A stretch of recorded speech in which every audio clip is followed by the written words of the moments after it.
अमृता का फ़ोन आया था। खाना खाते हुए मैंने बताया। Anything special?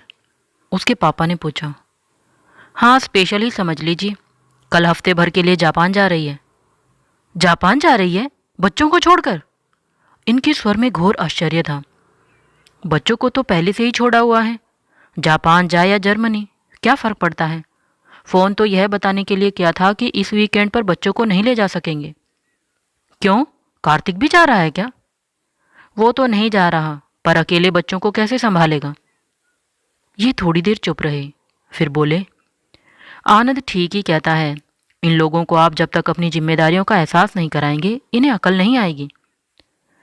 जिम्मेदारी तो खैर बाद की बात है, पर ममता भी तो कोई चीज़ होती है। बड़े आराम से वहाँ बैठे बैठे कह दिया कि हफ्ते भर के लिए बाहर जा रही है। क्या एक बार बच्चों को देखने का मन नहीं किया होगा?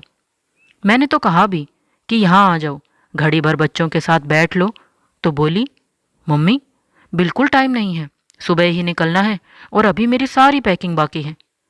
पता नहीं आजकल की लड़कियों को क्या हो गया है। माया मोह इन्हें कुछ व्यापता ही नहीं, करियर के पीछे मरी जाती हैं। इससे तो अच्छा था इसे बीए एमए करवाकर शादी कर देती। अब कह रही हो? उस वक्त तो उसके करियर को लेकर तुम ऊंचे सपने देखती थी, उसकी उपलब्धियों पर फूली नहीं समाती थी। पता है, बहन की गृहस्थी का हश्र देखकर ही आनंद ने निर्णय लिया था कि मुझे प्योरली हाउसवाइफ चाहिए, सिर्फ ग्रेजुएट भी चलेगी।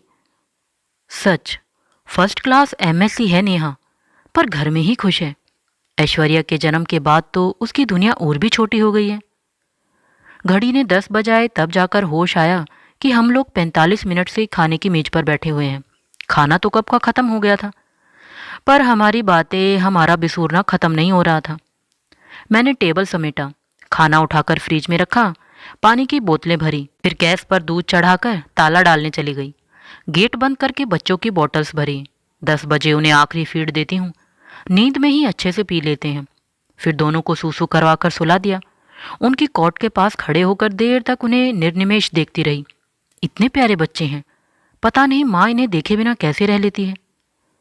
शादी के 5 साल तक जब घर में किलकारी नहीं गूंजी, तो अमृता कार्तिक समेत हम सब हताश हो चले थे। फिर मैंने ही पहल की और उसे लेकर पता नहीं कितने डॉक्टरों की खाक छानी, कितना महंगा इलाज करवाया, कितनी मनोतियाँ मानी, तब जाकर भगवान ने यह सौगात दी थी। जब पहली बार सोनोग्राफी में पता चला कि ट्विंस हैं, तो मुझे बहुत चिंता हो गई थी। एक बच्चा पालना ही आफत है, नौकरी के साथ यह लड़की 2-2 बच्चों को कैसे संभालेगी। उन दिनों उसकी सास भी बड़ी बहू की दूसरी जचकी के लिए अमेरिका गई हुई थी। तब यह पता नहीं था कि बच्चे तो मुझे ही पालने हैं। अमृता को कोई फर्क नहीं पड़ेगा, उसने तो 1 महीने बाद ही ऊपर का दूध शुरू कर दिया था। मैंने भी सोचा ठीक है, 2 महीने बाद उसे ऑफिस जाना पड़ेगा, बच्चों को फीड कैसे करा पाएगी। 1 महीना वह मेरे यहाँ से ही ऑफिस जाती रही। इस दौरान उसने अपना दूध देना एकदम ही बंद कर दिया। 3 महीने बाद बोली, मम्मी अब मैं अपने घर जाऊंगी, यहाँ से ऑफिस बहुत दूर पड़ता है, कार्तिक भी परेशान हो रहे हैं। पहले आया वगैरह का इंतजाम तो कर लो, अपनी सास को भी बुला लो। अब तो रेखा की बच्ची भी साल भर से ऊपर की हो गई है। नहीं मम्मी, बच्चे तो यहीं रहेंगे, तुम्हारी तरह मैं उन्हें देख नहीं पाऊंगी। यहाँ रहेंगे तो मैं निश्चिंत रहूंगी, वीकेंड पे हम लोग आ जाया करेंगे। मैंने सोचा अपने बच्चे कौन इस तरह छोड़ता है, महीने 2 महीने में खुद ही आकर ले जाएगी। पर कहाँ, बच्चे 2 साल के हो चले हैं, पर वही साप्ताहिक कार्यक्रम चल रहा है। हाँ, कार्तिक की जिद पर एक फर्क जरूर पड़ा है। पहली सालगिरह के बाद अब बच्चे वीकेंड पर अपने घर जाने लगे हैं। अमृता इस पर बहुत बौखलाई थी, बोली, इस सन की सोल्जर को मेरा आराम खटक रहा है। यह नहीं सोचते कि 5 दिन दफ्तर में खटती रहती हूँ। यहाँ तुम्हारे पास आकर ही मुझे चैन मिलता था, आराम मिलता था, अब वह भी हवा हो गया। कार्तिक बोला, अपने आराम की ही सोचती रहोगी, जरा मम्मी के लिए भी तो सोचो। ये उनकी उम्र है बच्चे पालने की, उन्हें हफ्ते में 2 दिन का ब्रेक तो दो। कार्तिक शुरू से ही इस व्यवस्था के खिलाफ था। हर हफ्ते ससुराल में आकर टिकना उसे अच्छा नहीं लगता था। बच्चों का मोह न होता तो शायद वह आता भी नहीं। जिस दिन पहली बार बच्चे अपने माँ बाप के साथ घर गए, मुझे लगा था मैं उनकी याद में रात भर सो नहीं पाऊंगी, पर उस रात मैं इतनी गहरी नींद सोई जैसे बरसों की जागी हूँ। अमृता कार्तिक वीकेंड पर आते भी थे, तो बच्चों को मुझे ही देखना पड़ता था। वे लोग बस उनके साथ खेलते ही रहते थे। बच्चों के काम के साथ मुझे बेटी दामाद के खाने पीने का सरंजाम भी करना पड़ता था। कल को उन्हें ऐसा न लगे कि हमेशा आने से हमारा मान कम हो गया है। मम्मी बोर हो गई है। शायद इसलिए उस रात मैं सारी चिंताओं से मुक्त होकर घोड़े बेचकर सोई थी। कार्तिक ठीक कहता है, अब मेरी उम्र बच्चे पालने की नहीं है। जब अपने बच्चे पालते हैं तो शरीर में शक्ति होती है, मन में उमंग होती है। नाती पोतों को थोड़ी देर को खिलाना और बात है, पर माँ बनकर पालना बहुत मुश्किल है। यह मुश्किल काम मैं साल भर से कर रही थी। एक नहीं दो दो बच्चों की सार संभाल कर रही थी, इसलिए बेहद थक गई थी। अब तो यही हाल है कि सोमवार से ही शुक्रवार की प्रतीक्षा करने लगती हूँ। उन 2 रातों की नींद और 2 दिनों का आराम मेरे लिए बहुत महत्वपूर्ण हो गया है। बेटी की बरसों बाद गोद भरी थी, यह खुशी की बात थी। बच्चे भी बहुत प्यारे थे, पर मेरी क्षमता की भी एक सीमा थी। बच्चों के जन्म के 8 महीने बाद ही उनके नाना जी रिटायर हो गए थे। नौकरों चाकरों की थोड़ी सी सुविधा थी जो खत्म हो गई थी। अब दफ्तर का पुराना चपरासी सुबह शाम खाना बना दिया करता था। झाड़ू पोंछा बर्तन कपड़े के लिए मेहरी लगी हुई थी। बच्चों के लिए मुझे दिन भर की आया भी रखनी पड़ी, जो मेरा काम काफी हल्का कर देती थी। मैं इन दिनों आतुरता से शुक्रवार की प्रतीक्षा करने लगी थी, पर इस बार उस पर तुषारापात हो गया। मुझे एक अजीब सी थकान ने घेर लिया और मैं बेवजह चिड़चिड़ाने लगी। एक बार तो मेरे मुंह से निकल ही गया, बच्चों की दादी भाग्यवान है, अमेरिका में मजे कर रही है, यहाँ हम परेशानियों से जूझ रहे हैं। बच्चों की दादी को दोष मत दो, ये बोले। कार्तिक तो कब से उन्हें बुलाने की जिद कर रहा है। उसने अमृता से कहा भी कि तुम महीना 15 दिन की छुट्टी लेकर बच्चों के पास रहो, माँ को उनका टाइम टेबल समझा दो, तब तक बच्चे भी माँ से हिल जाएंगे। तो तुम्हारी बेटी ने क्या जवाब दिया जानती हो? बोली कि मुझे अपने बच्चों को गंवार नहीं बनाना। क्या बात करते हैं? कार्तिक से पूछ लो। वह कह रहा था कि पापा जी, हम आपको कहाँ से गंवार लगते हैं? मैं इंजीनियर हूँ, बड़े भैया डॉक्टर हैं और अमेरिका में इतनी अच्छी प्रैक्टिस कर रहे हैं। दीदी मेरी एमए पीएचडी है और हम सबको इसी माँ ने पाला है। पिता नहीं थे, पर उनकी कमी कभी महसूस नहीं होने दी। खुद ज़्यादा पढ़ी लिखी नहीं थी, पर हमारी शिक्षा दीक्षा में कोई कोर कसर नहीं छोड़ी। पूरी चौकसी बरती, अच्छे संस्कार दिए, नहीं तो बिना बाप के रईसजादों को बिगड़ते क्या देर लगती है। ठीक कहा उसने, पर यह लड़की इतनी बेवकूफ़ होगी मैंने कभी नहीं सोचा था। कार्तिक तो इतना शर्मिंदा हो रहा था। बोला, पापा जी, हम लोग आप पर भी अन्याय कर रहे हैं और बच्चों पर भी। इस उम्र में आपको यह भारी जिम्मेदारी दे दी है, उधर बच्चों को हम उनका घर उनका हक नहीं दे पा रहे हैं। अपने लवकुश को देखने के लिए माँ अलग फड़फड़ा रही है, पर क्या करूं, अमृता की जिद के आगे मजबूर हूं। सच, अमृता पर इतना गुस्सा आया कि सामने होती तो मैं उसकी अच्छी खबर लेती। गुरुवार की सुबह निकलने से पहले उनका फ़ोन आ गया, फिर मुंबई पहुंचने पर भी आया। प्लेन आधी रात को है, पर तुम चिंता मत करना, कार्तिक साथ है, बच्चों से बात करना चाह रही थी। मैंने रिसीवर हाथ में दिया, पर वे खिलौने की तरह उससे खेलने लगे। खिलौने वाले टेलीफोन पर हेलो हेलो करते रहते हैं, पर सचमुच का फ़ोन उन्हें समझ में नहीं आया। हार कर उसने बंद कर दिया। ब्रेकफास्ट के समय मैंने इनसे कहा, सुनिए, एक प्रॉब्लम आ गई है। कैसी प्रॉब्लम? शनिवार को मेरी किटी है, क्या करूं? मना करवा दूं? इस बार कोई और ले लेगा। नहीं, ऐसा मत करो, साल में एक बार टर्न आता है, अच्छा नहीं लगेगा। ऐसा करो, उस दिन छाया की छुट्टी कैंसिल कर दो। छाया से तो मैंने पहले ही कह रखा है, दिन भर यहाँ रहकर मेरा हाथ बटाएगी, बलराम भी रहेगा, इसलिए मैंने सेकंड सैटरडे चुना था कि उसकी ऑफिस की छुट्टी रहेगी। ये दोनों मेरे साथ रहते तो कोई परेशानी नहीं थी, पर छाया को तो अब स्पेयर नहीं कर सकती ने। ऐसा करो, मैं बच्चों को लेकर ऊपर गेस्ट रूम में बैठा रहूंगा, तुम बीच बीच में छाया को भेजती रहना। बेचारे, मुझे इन पर इतना प्यार आया और दया भी। कभी अपने बच्चों को भी गोद में नहीं उठाया होगा, पर अब नवासों को बोतल भी पकड़ा देते हैं, मजबूरी में नैपी भी बदल देते हैं। लोग कहते हैं मूल से सूद प्यारा होता है, पर मैं इन्हें जानती हूँ, ये सिर्फ कर्तव्य भावना से, मेरी मदद करने के लिहाज से ही ये सब करते हैं। तुम्हारी किट्टी तो जैसे तैसे हो जाएगी, पर संडे क्लब का क्या होगा? अरे हाँ, इस बार तो फैमिली गेट टुगेदर है ना, मैं तो इन लोगों के साथ नहीं आ पाऊंगी, आप चले जाना। मैं भी नहीं जाऊंगा, लोग फिर तुम्हारे लिए पूछेंगे और 100 तरह की बातें होंगी। बातें तो खैर होंगी ही। बच्चों के जन्म के बाद से हमारी सोशल लाइफ एकदम ख़त्म सी हो गई है। इन लोगों को लेकर कहीं आना जाना संभव नहीं होता। आया को साथ लेकर जाओ तो बड़ा आडंबर सा लगता है। घर पर ही कोई मिलने आ जाता है तो मैं 5 मिनट उनके पास शांति से बैठ नहीं पाती। लोग अक्सर शाम को ही आते हैं और शाम को छाया घर चली जाती है, भूख से और कभी नींद से। बच्चे शाम को खिनखिन करते रहते हैं। मैंने तो सबसे कह रखा है कि मेरे यहाँ आना हो तो शनिवार रविवार को ही आइए। यही 2 दिन होते हैं जब हम एक आध सोशल कॉल निपटाते हैं, शॉपिंग करते हैं या कभी कभार पिक्चर देख लेते हैं। कई बार मन होता है कि कहीं न जाऊं, बस शांति से लेटी रहूं, पर काम की लंबी फहरिस्त मुझे आराम भी नहीं करने देती। सातों दिन बस चक्कर घिन्नी सी घूमती रहती हूँ। मेरी सखियाँ कहती हैं, मिसेस पंडित, आपकी फिटनेस का राज है ये अनादि अनंत। हंसकर रह जाती हूँ। फिट न रहूं तो क्या करूं? आजकल तो बीमार पड़ते भी डर लगता है कि मेरे पीछे इन बच्चों को कौन देखेगा। शुक्रवार रात सारे काम निपटाकर मैं गेट पर ताला डालने जा रही थी कि कार्तिक की गाड़ी आकर रुकी। मैं तो पिछले 2 दिनों में उसका अस्तित्व ही भूल गई थी। चिंता थी तो अमृता की, गुस्सा था तो अमृता पर। हमेशा की तरह उसने गाड़ी बाहर ही पार्क करी। भीतर आते हुए बोला, अच्छा हुआ मैं जल्दी आ गया, नहीं तो रात गाड़ी में ही गुजारनी पड़ती। क्या बात करते हो बेटे, गेट पर बेल है, तुम्हारे पास मोबाइल भी तो है। दरअसल उससे बात करते हुए मैं मन ही मन जायजा ले रही थी कि फ्रिज में क्या क्या रखा है, आटा बना हुआ है कि नहीं। इतनी रात गए कुछ भी बनाने का बड़ा आलस आ रहा था, पर घर का दामाद था वह, उसे भूखा तो नहीं सुला सकती थी। मैं किचन में जाने लगी तो उसने पीछे से पुकार कर कहा, मम्मी जी प्लीज़ किचन में मत जाइए, मैं खाना खा कर आया हूँ। ये तो गलत बात है भाई, हर बार यहीं तो खाते हो, फिर आज ऐसा क्यों? फ़ोन कर देते तो हम रुके रहते। आपने भी तो फ़ोन नहीं किया। दरअसल आपने मुझे एक्सपेक्ट ही नहीं किया था। आपका सारा कंसर्न अपनी बेटी के लिए है, इस गरीब को कौन याद करता है। मुझे बहुत शर्म आई। वह ठीक ही कह रहा था। मुझे एक बार भी उसका ख्याल ही नहीं आया था। यह भी नहीं सोचा कि घर पर अकेला बोर हो रहा होगा। अपने को बचाते हुए मैंने कहा, सच बताऊं, मैं तुम दोनों को अलग अलग सोच ही नहीं सकती। दिमाग में यही रहा कि तुम दोनों गए हो।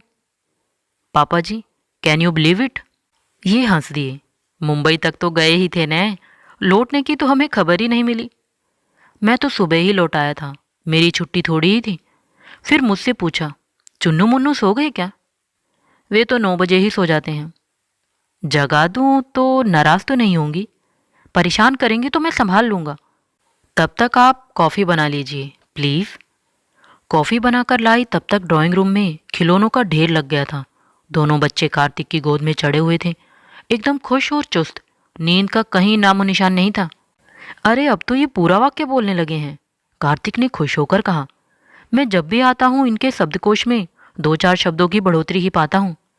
2-4 महीने और रुक जाओ, फिर तो किसी को बोलने ही नहीं देंगे। कार्तिक मजे से कारपेट पर पसर कर बैठा था। बच्चे उसे खूंद रहे थे, प्यार कर रहे थे और वह उनके अत्याचारों का आनंद ले रहा था। समझ गई कि बच्चों के लिए ही वह इतनी रात गए भागा भागा आया है। कोई और होता तो दिन की भागम भाग के बाद घर पर सो रहता। उनकी बाल लीलाओं को देखना अच्छा लग रहा था, पर मेरी पलकें झपकने लगी थी। ये तो कब से सोने चले गए थे। मैंने क्षमा याचना के स्वर में कहा, कार्तिक, मैं सोने जा रही हूँ। तुम्हारे चुन्नू मुन्नू सोने लगे तो मुझे जगा लेना। आपको क्यों जगाऊंगा? बच्चे मेरे पास सोएंगे। अरे गिरगिरा जाएंगे। वैसे उनकी कॉट भी अब छोटी पड़ने लगी है, पर 2 के लायक तो कमरे में जगह ही नहीं है। आप चिंता मत कीजिए, मैं तकिए वगैरह लगा लूँगा, आप बस रबर बिछा दीजिएगा। सुबह चाय पीते हुए उसने कहा, मम्मी जी, कल रात यहाँ आते हुए मुझे बड़ा संकोच हो रहा था, पर बच्चों की याद मुझे खींच लाई। पर उससे भी बड़ा कारण यह था कि मैं आपको रिलीज़ करना चाहता था। मुझे मालूम है आपके पास यही 2 दिन होते हैं जब आप अपना कोई प्रोग्राम बनाती हैं, तो मेरा कहना है आप निसंकोच अपना प्रोग्राम फॉलो कीजिए। घर की बिल्कुल भी चिंता मत कीजिए, बाहर के सारे कार्यक्रम निपटा लीजिए। वैसे आज तो कोई बाहर का कार्यक्रम नहीं है, घर पर ही मेरी किटी पार्टी है। ससुर जमाई मिलकर इन शैतानों को देख लोगे तो मैं निश्चिंत हो जाऊंगी। इनकी आप चिंता छोड़ दीजिए, मैं और पापा जी इन्हें लेकर पार्क चले जाएंगे। यहाँ भी कुछ करना हो तो बताइए, आपका ड्राइंग रूम जमा दूँ, चाइनीज़ के लिए सब्जियाँ काट दूँ, सलाद का डेकोरेशन कर दूँ। अरे तुम इन बच्चों को संभाल लोगे, यही बहुत बड़ा काम होगा। पर वह चुप नहीं बैठा। मुझसे अलमारी की चाबी लेकर उसने ड्राइंग रूम की कायाकल्प कर दी। पर्दे, कुशन, कवर्स, टेबल क्लॉथ सब बदल डाले। 2-3 तरह के गुलदान सजा दिए। घर भर की कुर्सियां लाकर करीने से जमा दी, पीतल के शोपीसेस को ब्रासों से चमका दिया, शीशे की अलमारियों को कॉलिंस से साफ किया, किताबें तरतीब से जमा दी। मैंने देखा तो मजा आ गया। इतनी मदद तो कभी अमृता के पापा ने भी नहीं की। मैंने कहा, अमृता ने की थी? इस प्रश्न का मेरे पास कोई उत्तर नहीं था। ड्राइंग रूम से फुर्सत पाकर उसने क्रॉकरी का मुआयना किया, प्लेटें चम्मच गीले कपड़े से पोंछकर टेबल पर जमा दिए, एक छोटी मेज पर गिलासों का एक खूबसूरत फॉर्मेशन बना दिया, 2 धूपदानों में सुगंधित अगरबत्तियां घोंस दी, वॉश बेसिन पर नए नैपकिन्स लटकाए, साबुनदानी का साबुन बदला। मैं तो हैरान थी। कार्तिक, तुम्हें तो लड़की पैदा होना था। वह हंस दिया।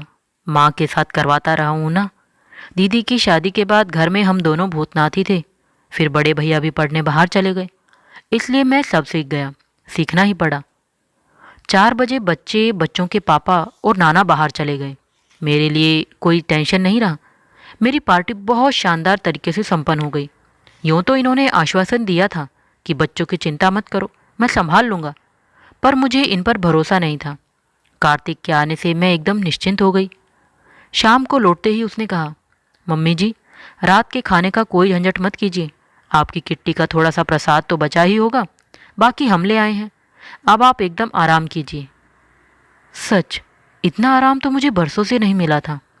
कार्तिक ने घर समेटने में भी मेरी बहुत मदद की। सोने से पहले घर अपनी पूर्व स्थिति में था। दूसरे दिन सुबह उसने फिर कहा, आप लोगों का जो भी प्रोग्राम हो आप कीजिए, घर की चिंता मत कीजिए। प्रोग्राम तो ऐसा कुछ नहीं है, शाम को क्लब में फैमिली गैदरिंग है, तुम भी चलो ने। न मम्मी जी, वहाँ मैं बोर हो जाऊँगा, और बच्चे साथ रहे तो आप भी इंजॉय नहीं कर पाएंगी। हम तीनों घर पर ही मस्ती करेंगे। क्यों चुन्नू, ठीक है ना? सो तो देख ही रही हूँ, तुम तीनों को अब चौथे की ज़रूरत ही कहाँ है।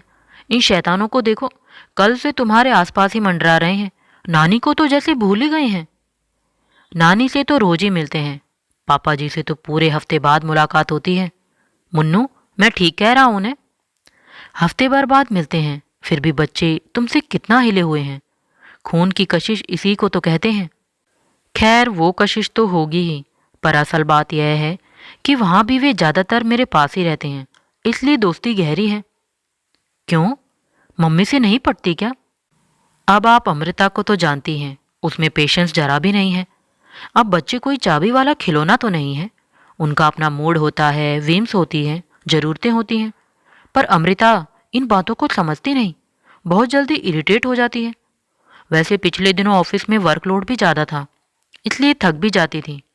अच्छा है, इस टूर के बहाने 8-10 दिन अकेली रह लेगी तो थोड़ा रिलैक्स हो जाएगी।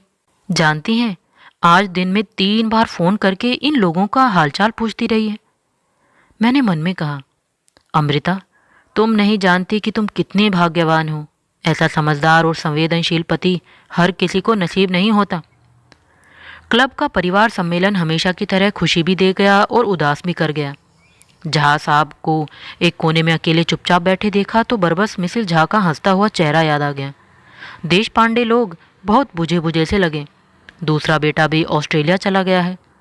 बच्चे माँ बाप को भी वहाँ बुला रहे हैं, पर इन लोगों ने साफ कह दिया कि जब तक दोनों साथ हैं कहीं नहीं जाएंगे। बाद में जो अकेला बचेगा उसे ले जाना। मिसिज मलकानी यूएसए से बहू की डिलीवरी करवा कर लौटी है। पोता पाकर बहुत खुश थी। सक्सेना लोग बेटे बहू को लेकर आए थे। नई नवेली सजीली शर्मीली बहू को देखकर आंखें जुड़ा गई। मिसिज अवस्थी बेटी दामाद के साथ आई थी। अवस्थी जी के जाने के बाद पहली बार क्लब आई थी। जानकर अच्छा लगा कि वे धीरे धीरे नॉर्मल होने की कोशिश कर रही हैं। लौटते समय मन इसी तरह हर्ष विषाद में ऊब डूब हो रहा था। मैं अनवरत बोले जा रही थी, ये हमेशा की तरह चुप थे। पता नहीं मुझे सुन भी रहे थे या नहीं। भगवान सोच समझ कर ही जोड़े बनाता है। दोनों ही बोलने वाले हुए तो दीवारों के भी कान फट जाएंगे, और दोनों ही मौन व्रती हुए तो घर में सन्नाटा खिंचाएगा। घर पहुंचकर देखा, बच्चे वहीं कारपेट पर सो गए हैं। कार्तिक सोफे पर चुपचाप बैठा हुआ है। घर में टीवी भी बंद है। कैसी रही आपकी सोशल मीट? उसने स्वागत किया। बहुत शानदार। तुम बोर तो नहीं हुए? नहीं, बोर क्यों होने लगा। 9 बजे तक तो ये लोग धमा चौकड़ी मचाते रहे। फिर आपकी मिस वर्ल्ड की सीडी देखता रहा, मजा आ गया। ऐश्वर्या की बात कर रहे हो? अरे ये नेहा और आनंद तो पागल हो गए हैं। एक हैंडीकैम क्या ले लिया है, दिन भर फोटो ही खींचते रहते हैं। अच्छा है, इसी बहाने हम भी देख लेते हैं। 1.5 महीने की लेकर आए थे, उसके बाद देखा ही नहीं। छोटे 2 बच्चों को लेकर उतनी दूर का सफ़र करने की हिम्मत ही नहीं पड़ती। उसने जैसे मेरी बात सुनी ही नहीं, बड़े ही भावुक अंदाज में बोला, वे लोग कितने भाग्यवान हैं मम्मी जी, जो अपनी बिटिया को पल पल बड़ा होते देख रहे हैं। हमें तो पता ही नहीं चला और हमारे बच्चे 2 साल के हो गए। मन में आया कि कहूँ, कार्तिक, बच्चे एकदम बड़े नहीं होते। किसी न किसी को अपना दिन का चैन और रातों की नींद उन्हें देनी पड़ती है। पर मैं चुप ही रही, नहीं तो वह सोचता कि एहसान जता रही हूँ।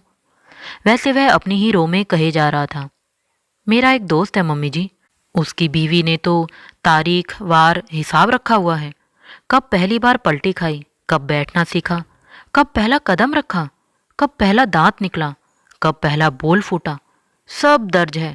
और तो और पहली बार पलंग से गिरा था, उसकी भी तारीख नोट की हुई है। कार्तिक, पहले बच्चे के समय इन सब बातों का बहुत उत्साह रहता है।